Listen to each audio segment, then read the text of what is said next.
Hi hello ನಮಸ್ತೆ. Last ವಿಡಿಯೋದಲ್ಲಿ ನಾನು ಬಲ್ಕಾಗಿ ಪಲಾವ್ನ ಹೇಗೆ ಮಾಡೋದು ಅಂತ ಒಂದು ವಿಡಿಯೋ ಮಾಡ್ತೀನಿ ಅಂತ ಹೇಳಿದ್ದೆ. ಹಾಗೆ ಇಲ್ಲಿ ಸಿಂಪಲ್ ಆಗಿ ಒಂದು ವೆಜ್ ಬಿರಿಯಾನಿ ಇಲ್ಲ ಪಲಾವ್ನ ಹೇಗೆ ಮಾಡೋದು ಅಂತ ತಿಳಿಸ್ಕೊಡ್ತಿದ್ದೀನಿ. ಮೊದಲಿಗೆ ಚಕ್ಕೆ, ಲವಂಗ, ಏಲಕ್ಕಿ, ಸೋಂಪು, ಸ್ಟಾರ್, ಪಲಾವ್ ಎಲೆ ಹಾಗೂ ಗಸಗಸೆನ ತಗೋಬೇಕು. ಇನ್ನೊಂದು ಕಡೆ ಒಂದು 5 ಈರುಳ್ಳಿ, ಹಸಿರು ಮೆಣಸಿನ್ಕಾಯಿ, ಕೊತ್ತಂಬರಿ ಸೊಪ್ಪು, ಪುದೀನ ಸೊಪ್ಪನ್ನ ಪೇಸ್ಟ್ ಮಾಡ್ಕೋಬೇಕು. ಅದಾದ್ಮೇಲೆ 1-2 ಕಾಯಿನ ರುಬ್ಬಿ ಈ ತರ ಪೇಸ್ಟ್ ಮಾಡ್ಕೊಳ್ಳಿ. ಇನ್ನು ನೆಕ್ಸ್ಟ್ ಶುಂಠಿ ಬೆಳ್ಳುಳ್ಳಿ ಪೇಸ್ಟ್ ಮಾಡ್ಕೊಳ್ಳಿ. ಇನ್ನು ಸೊಪ್ಪು ತಗೋಬೇಕಾದ್ರೆ ಕೊತ್ತಂಬರಿ ಸೊಪ್ಪು, ಪುದೀನ ಸೊಪ್ಪು ಹಾಗೂ ಮೆಂತ್ಯ ಸೊಪ್ಪನ್ನ ತಗೊಳ್ಳಿ. ನಾನಿಲ್ಲಿ ಎಲ್ಲ 3 ಕಟ್ ಸೊಪ್ಪನ್ನ ತಗೊಂಡಿದ್ದೀನಿ. ಇನ್ನು 1 ಕಟ್ ಸ್ಪ್ರಿಂಗ್ ಆನಿಯನ್, 10-15 ಹಸಿರು ಮೆಣಸಿನ್ಕಾಯಿನ ಕಟ್ ಮಾಡ್ಕೊಳ್ಳಿ. ನಾನಿಲ್ಲಿ 5 kg ಈರುಳ್ಳಿ ತಗೊಂಡಿದ್ದೀನಿ. ಹಾಗೆ 3 kg ಟೊಮೆಟೊ ತಗೊಂಡಿದ್ದೀನಿ. ಅದಾದ್ಮೇಲೆ ನಿಮ್ಮ ಫೇವ್ರೆಟ್ ತರಕಾರಿಗಳೇನಿದೆ ಎಲ್ಲಾನು ತಗೊಳ್ಳಿ. ನಾನಿಲ್ಲಿ ಕ್ಯಾರೆಟ್, ಆಲೂಗಡ್ಡೆ, ಬೀನ್ಸ್, ಮುಳುಗಾಯಿ ಮತ್ತೆ ಫ್ಲವರ್ ಕೋಸ್ನ ತಗೊಂಡಿದ್ದೀನಿ. ಅದಾದ್ಮೇಲೆ ಒಂದು ಪಾತ್ರೆನ ತಗೊಂಡು 1 ಲೀಟ್ರಷ್ಟು ಎಣ್ಣೆನ ಕಾಯೋಕಿಟ್ಟು ನೀವು ಎತ್ತಿಟ್ಕೊಂಡಿರೋ ಸ್ಪೈಸಸ್ನೆಲ್ಲ ಹಾಕಿ. ಸ್ಪೈಸಸ್ ಸ್ವಲ್ಪ ಫ್ಲೇವರ್ ಬಿಟ್ಕೋತಿದ್ದಂಗೆ ಸ್ಪ್ರಿಂಗ್ ಆನಿಯನ್ ಮತ್ತೆ ಹಸಿರು ಮೆಣಸಿನ್ಕಾಯಿನ ಹಾಕಿ ಫ್ರೈ ಮಾಡ್ಕೊಳ್ಳಿ. ಅದಾದ್ಮೇಲೆ ಹೆಚ್ಚಿಟ್ಟಿರೋ ಈರುಳ್ಳಿನೆಲ್ಲ ಹಾಕಿ ನೀಟಾಗಿ ಮತ್ತೊಂದ್ಸಲ ಫ್ರೈ ಮಾಡ್ಕೋಬೇಕು. ಈರುಳ್ಳಿನ ಬೇಯಿಸ್ಕೋಬೇಕಾದ್ರೆ ಸ್ವಲ್ಪ ಹೈ ಫ್ಲೇಮ್ ಅಲ್ಲೇ ಬೇಯಿಸ್ಕೋಬೇಕು. ಅದು ನೀಟಾಗಿ ಬಾಡೋವರೆಗೂ ಫ್ರೈ ಮಾಡ್ಕೋಬೇಕು.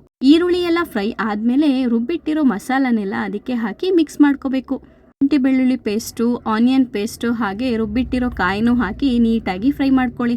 ರುಬ್ಬಿಟ್ಟಿರೋ ಮಿಶ್ರಣ ಅದಕ್ಕೆ ಹಾಕ್ತಿದ್ದಾಗೆ ಸ್ವಲ್ಪ ತಳ ಹಿಡಿಯುತ್ತೆ. ಆಗ ನೀವು ಸ್ವಲ್ಪ ಲೋ ಫ್ಲೇಮಲ್ಲಿ ಇಟ್ಕೋಬೇಕು. ಅದಾದ್ಮೇಲೆ 1 ಪ್ಯಾಕೆಟ್ ಅಷ್ಟು ಅರಿಶಿನ ಹಾಕಿ. ನಾನಿಲ್ಲಿ 10 ರುಪೀಸ್ ಇದು ಚಿಕ್ಕ ಪ್ಯಾಕೆಟ್ನ ತಗೊಂಡು ಅರಿಶಿನ ಹಾಕ್ತಿದ್ದೀನಿ. ಈ ಮಸಾಲೆಗಳ ಜೊತೆ ಅರಿಶಿನ ಹಾಕೋದ್ರಿಂದ ಒಳ್ಳೆ ಫ್ಲೇವರ್ ಬರುತ್ತೆ. ಸ್ಟಾರ್ಟಿಂಗ್ ಅಲ್ಲೇ ಅದ್ರ ಪರಿಮಳ ಅಷ್ಟು ಚೆನ್ನಾಗಿರುತ್ತೆ. ಇನ್ನೇನು ನೀಟಾಗಿ ಮಿಕ್ಸಿಂಗ್ ಎಲ್ಲ ಆದ್ಮೇಲೆ ಹೆಚ್ಚಿಟ್ಟಿರೋ ಟೊಮೆಟೊನೆಲ್ಲ ಹಾಕಿ ಒಂದ್ಸಲ ಮಿಕ್ಸ್ ಮಾಡ್ಕೊಳ್ಳಿ. ತುಂಬಾ ಜನ ಪಲಾವ್ ಮಾಡ್ಬೇಕಾದ್ರೆ ಟೊಮೆಟೊನ ರುಬ್ಬಿ ಪ್ಯೂರಿ ಆಗಿನೂ ಹಾಕ್ತಾರೆ. ಆದ್ರೆ ನಾನು ಆಲ್ಮೋಸ್ಟ್ ಆಲ್ ಈ ತರನೇ ಮಾಡ್ತೀನಿ. ಯಾಕಂದ್ರೆ ತರಕಾರಿಗಳ ಜೊತೆ ಟೊಮೆಟೊನೂ ಸಿಗುತ್ತೆ ತಿನ್ಬೇಕಾದ್ರೆ. ಹಾಕೋದ್ರಿಂದ ಪಲಾವ್ ಜೊತೆ ಟೊಮೆಟೊ ಕಲ್ಸ್ ಹೋಗಲ್ಲ. ಇನ್ನೇನು ಟೊಮೆಟೊ ಹಾಕಿ ಈ ತರ ಮಿಕ್ಸ್ ಮಾಡ್ಕೊಂಡಾದ್ಮೇಲೆ 1 ಪ್ಯಾಕೆಟ್ ವೆಜ್ ಪಲಾವ್ ಮಸಾಲ ಇಲ್ಲ ಬಿರಿಯಾನಿ ಮಸಾಲಾನ ಹಾಕಿ. ಅದಾದ್ಮೇಲೆ ಹೆಚ್ಚಿಟ್ಟಿರೋ ಸೊಪ್ಪನ್ನೆಲ್ಲ ಹಾಕಿ ಹಾಗೆ ಒಂದ್ಸಲ ಮಿಕ್ಸ್ ಮಾಡ್ಕೊಳ್ಳಿ.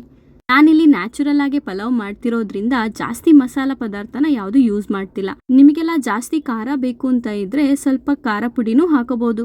ನೀವಿಲ್ಲಿ ಮಸಾಲನೆಲ್ಲ ಫ್ರೈ ಮಾಡ್ಬೇಕಾದ್ರೆ ತುಂಬಾನೇ ಕೇರ್ಫುಲ್ ಆಗಿ ಫ್ರೈ ಮಾಡ್ಕೋಬೇಕು. ಯಾಕಂದ್ರೆ ಇಲ್ಲಿ ಯೂಸ್ ಮಾಡ್ತಿರೋದು ದೊಡ್ಡ ಸ್ಟವ್ ಅಲ್ವಾ, ಸೊ ಹಾಗಾಗಿ ತಳ ಹಿಡಿಯೋ ಚಾನ್ಸಸ್ ತುಂಬಾನೇ ಇರುತ್ತೆ. ಹಾಗಾಗಿ ಫ್ಲೇಮ್ನ ಸ್ವಲ್ಪ ಜಾಸ್ತಿ ಮಾಡ್ಕೊಂಡು ಕಡಿಮೆ ಮಾಡ್ಕೊಂಡು ನೋಡ್ಕೋಬೇಕು. ಮಸಾಲೆ ಎಲ್ಲ ಆಲ್ಮೋಸ್ಟ್ ಆಲ್ ಫ್ರೈ ಆದ್ಮೇಲೆ ಹೆಚ್ಚಿಟ್ಕೊಂಡಿರೋ ತರಕಾರಿನೆಲ್ಲ ಹಾಕಿ ಹಾಗೆ ಮಿಕ್ಸ್ ಮಾಡ್ಕೊಳ್ಳಿ. ನಾನಿಲ್ಲಿ ತರಕಾರಿಗಳ ಜೊತೆ 1 kg ಬಟಾಣಿನೂ ತಗೊಂತಿದ್ದೀನಿ. ಪಲಾವ್ ಅಂದ್ಮೇಲೆ ಬಟಾಣಿ ತುಂಬಾನೇ ಇಂಪಾರ್ಟೆಂಟ್. ಅದಾದ್ಮೇಲೆ 1-2 ನಿಂಬೆ ಹಣ್ಣ ಹಿಂಡ್ಕೊಂಡು ಅದ್ರ ರಸನೂ ಇದ್ರ ಜೊತೆ ಮಿಕ್ಸ್ ಮಾಡ್ಕೊಳ್ಳಿ. ಇಲ್ಲಿ ತರಕಾರಿನ ಹಾಕಿದ ಕೂಡಲೇ ನಾನು ನೀರ್ನ ಹಾಕ್ತಿಲ್ಲ. ಯಾಕಂದ್ರೆ ತರಕಾರಿನೂ ಸ್ವಲ್ಪ ಆ ಮಸಾಲ ಜೊತೆ ಮಿಕ್ಸಪ್ ಆಗಿ ಬಾಡ್ಕೋಬೇಕು. ನೋಡಿ ಈ ತರ ಈವನ್ ಆಗಿ ತರಕಾರಿ ಎಲ್ಲ ಮಸಾಲ ಜೊತೆ ಮಿಕ್ಸಪ್ ಆದ್ಮೇಲೆ ಸ್ವಲ್ಪ ಪ್ರಮಾಣದಲ್ಲಿ ಅಂದ್ರೆ ತರಕಾರಿ ಮುಳುಗೋವರೆಗೂ ನೀರು ಹಾಕಿ. ನೀರೆಲ್ಲ ಹಾಕಿದ್ಮೇಲೆ ಒಂಚೂರು ಹಾಗೆ ಮಿಕ್ಸ್ ಮಾಡಿಕೊಂಡು ಉಪ್ಪಿನ ಪ್ರಮಾಣ ಎಷ್ಟು ಬೇಕೋ ಅಷ್ಟು ನೋಡಿಕೊಂಡು ಉಪ್ಪನ್ನ ಹಾಕಿ. ಉಪ್ಪೆಲ್ಲ ಹಾಕಿದಾದ್ಮೇಲೆ 1 ತಟ್ಟೆನ ಹಾಗೆ ಮುಚ್ಚಿಟ್ಟು 1 ಕುದಿ ಬರೋವರೆಗೂ ಬೇಯಿಸ್ಕೊಳ್ಳಿ. ನೀರು ಹಾಕಿದ್ಮೇಲೆ ಅಂತೂ ನೀವು ಹೈ ಫ್ಲೇಮಲ್ಲೇ ಇಟ್ಕೋಬಹುದು. ನೋಡಿ ಈ ತರ 1 ಕುದಿ ಬಂದ್ರೆ ಸಾಕು. ಇಲ್ಲಿ 150 ಜನಕ್ಕೆ ಅಡುಗೆ ಮಾಡ್ತಿರೋದ್ರಿಂದ ನಾನಿಲ್ಲಿ 12 kg ಬುಲೆಟ್ ರೈಸ್ನ ತಗೊಂಡಿದ್ದೀನಿ. 12 kg ಅಕ್ಕಿ ತಗೊಳ್ಳೋದ್ರಿಂದ 150 ಜನಕ್ಕೆ ಆಲ್ಮೋಸ್ಟ್ ಆಲ್ ಮ್ಯಾನೇಜ್ ಆಗುತ್ತೆ. ಅದಾದ್ಮೇಲೆ ಅಕ್ಕಿ ಎಷ್ಟು ತಗೊಂಡಿದ್ದೀರಾ ಅದರ 2ರಷ್ಟು ನೀರನ್ನ ತಗೋಬೇಕು. ನಾನಿಲ್ಲಿ ಮಸಾಲ ಬೇಯುವಾಗ ಸ್ವಲ್ಪ ನೀರು ಹಾಕಿದ್ದೆ, ಹಾಗಾಗಿ ಸ್ವಲ್ಪ ಕ್ವಾಂಟಿಟಿ ಕಮ್ಮಿ ಮಾಡ್ತಿದ್ದೀನಿ. ಹಾಗೆ ಒಂದ್ಸಲ ನೀರೆಲ್ಲ ಹಾಕಾದ್ಮೇಲೆ ಮಿಕ್ಸ್ ಮಾಡ್ಕೋಬೇಕು ನೀಟಾಗಿ. ಅದಾದ್ಮೇಲೆ 1 ತಟ್ಟೆನ ಮುಚ್ಚಿಟ್ಟು ನೀಟಾಗಿ ಬೇಯಿಸ್ಕೊಳ್ಳಿ. ಆದರೆ ಆಗಾಗ ಓಪನ್ ಮಾಡಿಕೊಂಡು ತಳ ಹಿಡಿದಂಗೆ ಸ್ವಲ್ಪ ಸೌಟಾಡಿಸ್ತಾ ಇರಬೇಕು. ನಾವಿಲ್ಲಿ ಅನ್ನನ ದಮ್ಮಿಗಿಡೋದ್ರಿಂದ 90% ಅಷ್ಟು ಮಸಾಲದ ಜೊತೆಗೆ ಅಕ್ಕಿನ ಬೇಯಿಸ್ಕೊಂಡಿದೀವಿ.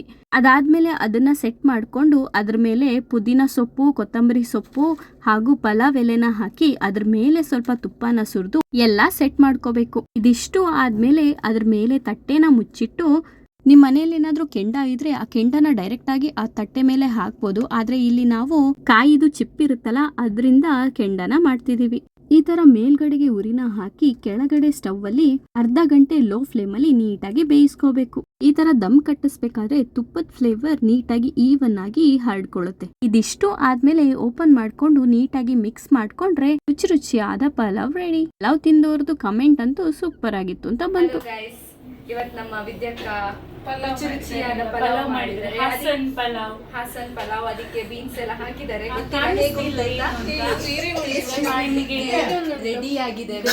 ಪಲಾವ್ ರೆಸಿಪಿ ಬೇಕು ಅಂತಿದ್ರೆ ನಮ್ಮ ವಿದ್ಯಾಕ್ಕನ ಯೂಟ್ಯೂಬ್ ಚಾನಲ್ ಸಬ್ಸ್ಕ್ರೈಬ್ ಮಾಡಿ. ಅಲ್ಲಿ ನಾವು ಡಿಫ್ರೆಂಟ್ ಟೈಪ್ಸ್ ಆಫ್ ಪಲಾವ್ ಹೇಗೆ ಮಾಡೋದು ಅಂತ ಹೇಳ್ಕೊಡ್ತೀವಿ. ಪಲಾವ್ ತಿಂದಾದ್ಮೇಲೆ ಒಬ್ಬೊಬ್ರು ಒಂದೊಂದು ಥರ ಅವರ ಅನಿಸಿಕೆನ ಹೇಳ್ತಾ ಇದ್ರು. ಇದಿಷ್ಟು ಇವತ್ತಿನ ಪಲಾವ್ ರೆಸಿಪಿ. ಇನ್ನೊಂದು ರೆಸಿಪಿ ಜೊತೆ ನೆಕ್ಸ್ಟ್ ವಿಡಿಯೋದಲ್ಲಿ ಬರ್ತೀನಿ. Thank you.